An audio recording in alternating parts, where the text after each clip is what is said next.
Our hearts were never one. I see that now. Rather, I've been a piece that you moved about the board. Antagonist profile, Alicent Hightower.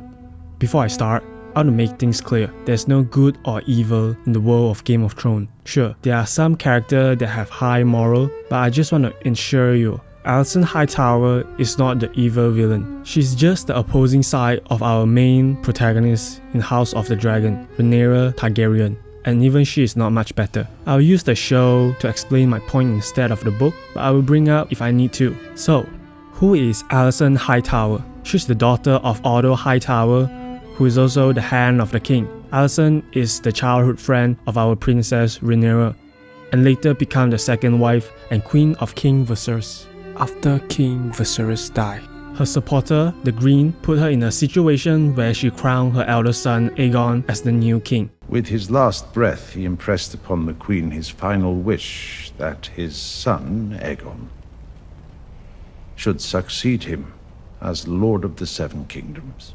Admitting this is what she wants, starting the war, causing the Dance of the Dragon. Young Alicent was portrayed by Emily Carey and Queen Alicent was portrayed by Olivia Cooke. Both have excellent performances that bring the character to life. In the book, which was written less like a novel and more like a history book, so the show have the liberty to make some changes, like Alicent and Rhaenyra being childhood friends before hating each other, which makes their story more tragic. Every time they try to rebuild their friendship, some unfortunate event will happen to damage it even more, caused by miscommunication or other people's influence. But in the book, they were never that close, and I'm glad the show changed it. The tragic of Alicent is that she is a pawn in the grand scheme of things to play his father's political game, resulting her losing her freedom at a young age, forced to put up the burden of being a queen and stuck with an old man as a husband.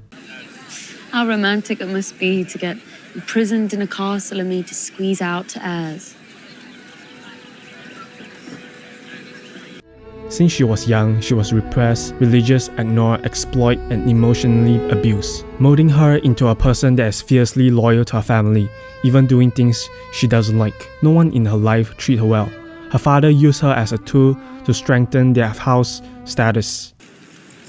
I thought you might go to him, offer him comfort.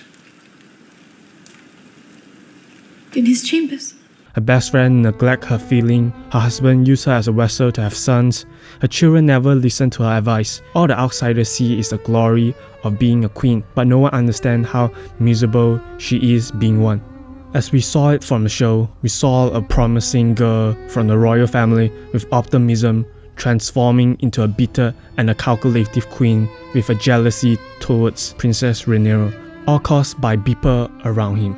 Alicent studied a lot since she was a child. She has a passion for history and the reason why she was able to connect with King Viserys. Before becoming a queen, she devoted to pursue her duty and meeting the expectation from everyone, especially her father.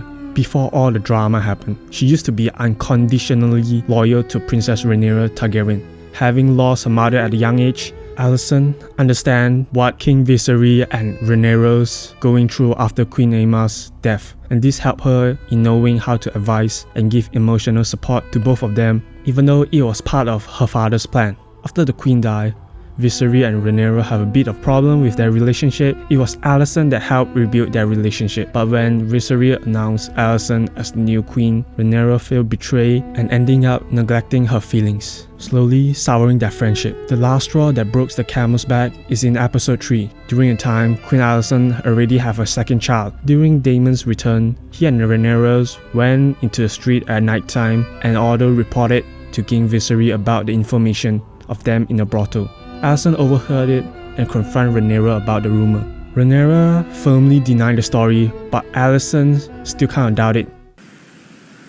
This is a vile accusation. But in the end, she believed her. Afterward, the king and Rhaenyra have a talk. Rhaenyra promised to accept the marriage according to her father's arrangement, but he has to dismiss Otto Hightower as the hand of the king. Rightfully so, as all those years, Otto constantly scheming for her best interests instead of a king. But I can no longer trust your judgment. When Otto left the kingdom, she tried to warn Alicent that Rhaenyra will go after her children and her, because Rhaenyra will be the future queen and Alicent's son will be her obstacle to the throne. The time is coming, Alicent. Either you prepare Aegon to rule, or you cleave to Rhaenyra and pray for her mercy. Alicent chooses to side with Rhaenyra will bring her trouble.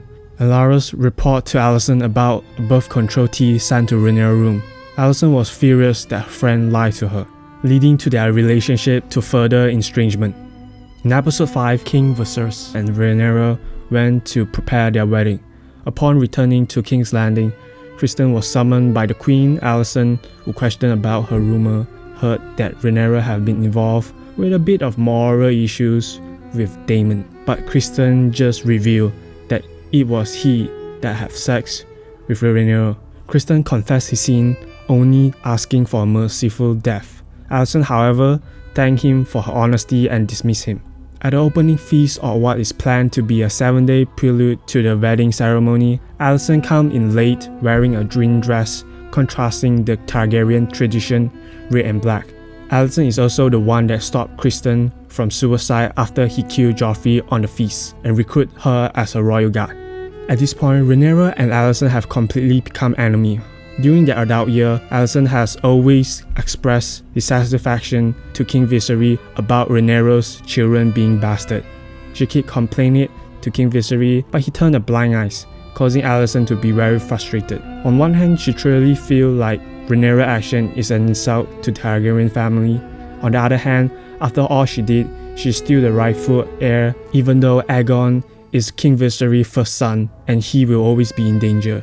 In the end of Season 1, she, with her support of the Green, crowned Aegon as a king before Rhaenyra even knows his father's death, and she will never know how much trouble it will cause to the world of Game of Thrones. Alicent is a complex and compelling character. Even she doesn't know what she wants. Shaped by the people and environment around him, her dissatisfaction toward Rhaenyra, jealous of her free full life, is a contrast to Alicent, who have to be careful of her action all the time and stuck with a husband and children that doesn't listen to her. In the end, House of the Dragon is just a high-budget soap opera. Every character is a piece of shit to a certain extent. Alicent qualifies as an antagonist, but she is still an amazing character. If Game of Thrones Season 6, 7, and 8 disappoint you, maybe give this show a shot. It is really good. Anyway, bye. I understand that members of the Small Council have been planning secretly to install my son without me. My queen, there was no need to sully you with darkling schemes. I will not have this.